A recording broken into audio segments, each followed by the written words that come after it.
जय हिंद बच्चों।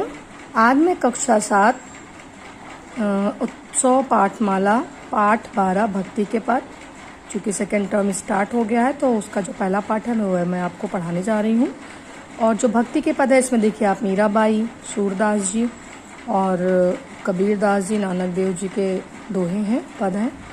तो चलिए हम इसका भावार्थ आप लोगों को बताते हैं। जैसे कि आप सभी लोग जानते हैं कि हिंदी साहित्य में एक ऐसी भावधारा है जो समस्त संसार को भुलाकर केवल ईश्वर का गुणगान करती है, जो कि भक्ति काल के रूप में जाना जाता है।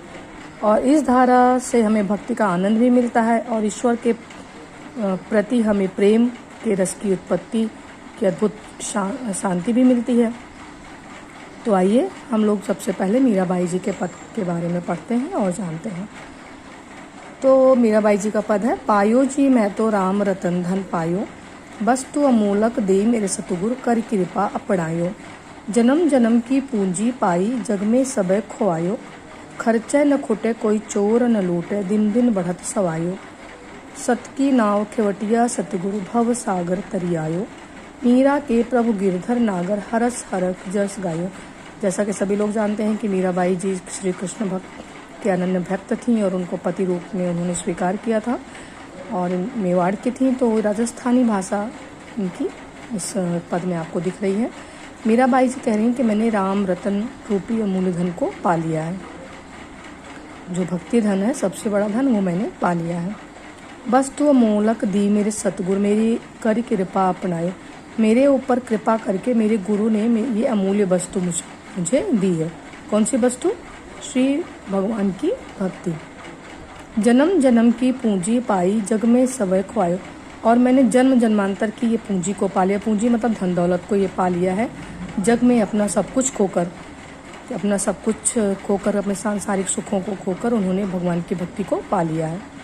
खर्चे न खोटे कोई चोर न लूटे दिन दिन बढ़त सवाई। और जो भक्ति ऐसी है कि खर्च करने से कम नहीं होती और इसको कोई चोर चुरा नहीं सकता, लूट नहीं सकता। और जितनी हम भक्ति करेंगे हमारे मन में उतनी ज़्यादा श्रद्धा और बढ़ती जाएगी। तो दिन प्रतिदिन यह भक्ति मेरी बढ़ती रहती है। सत की नाव खेवटिया सतगुरु भव सागर तरियायो।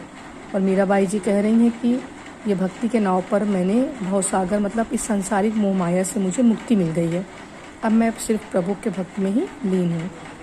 मीरा के प्रभु गिरधर नागर हरक हरक जस गायो। मीराबाई जी अपने प्रभु गिरधर नागर, गिरधर श्री कृष्ण भगवान का नाम है, कि अपने भगवान श्री कृष्ण का हरस हरस, हरक हरक मतलब हर्ष से, खुशी खुशी उनका गुणगान कर रही हैं। दूसरे पद में देखिए, मैया मोरी मैं नहीं माखन खायो। ये सूरदास जी का पद है। भोर भये गैयन के पाछे मधुबन मोही पठायो, चार पहर बंसी भट भटक्यों साँझ परे घर आयो। मैं बालक बहियन को छोटो छीको कह विधि पायो, ग्वाल बाल सब बैर पड़े हैं बरबस मुख लपटायो। जिय तेरे कछु भेद उपजी हैं जानी परायो जायो, यह लय अपनी लकुट कमरिया बहुतै नाच नचायो।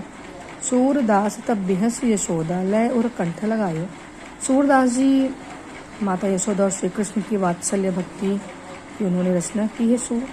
और वो कह रही हैं कि कृष्ण भगवान जब सब लोग कृष्ण भगवान के माखन खाने पे उनसे बार बार शिकायत करते हैं, तो कृष्ण जब यशोदा मैया कृष्ण भगवान को डांटती हैं, तब भगवान क्या करते हैं, अपने मैया से कहते हैं, अपने आप को बचाने के लिए कहते हैं, मैया मैंने माखन नहीं खाया। सुबह होते ही तुम तो मुझे गायों के पीछे मधुबन भेज देती हो गाय चराने के लिए, और मैं 4 पहर तक वहीं बंसी लेकर भटकता रहता हूँ, गाय को चराता हूँ और शाम को घर आता हूँ। और मैं तो अभी छोटा बच्चा हूँ, मेरे हाथ अभी बहुत छोटे हैं, और मैं वो छींकों तक मैं किस प्रकार पहुँच पाऊँगा। जो शिकार होती है जिसके ऊपर मटकी में रखा रहता है मक्खन, मैं वहाँ पर कैसे पहुँचूँगा। और ये जो ग्वाल बाल हैं ये सब मेरे दुश्मन हो गए हैं, ये तो ज़बरदस्ती मेरे मुंह में लगा देते हैं। अगर आपके मन में मेरे लिए कुछ शक है तो मैं ये जान जाऊँगा कि मैं आपका बच्चा नहीं हूँ, मैं पराया हूँ। तो ये अपना सब सामान ले लीजिए, आपने मुझे बहुत परेशान कर लिया। जब माता यशोदा देखती हैं कि भगवान गुस्सा हो गए हैं, तब वो हंस करके अपने कंठ से भगवान को लगा लेती हैं, अपने हृदय से लगा लेती हैं। तो आगे के जो 2 पद हैं कबीरदास जी और नानक देव को मैं आगे के दूसरे वीडियो में पढ़ाऊँगी। जय हिंद।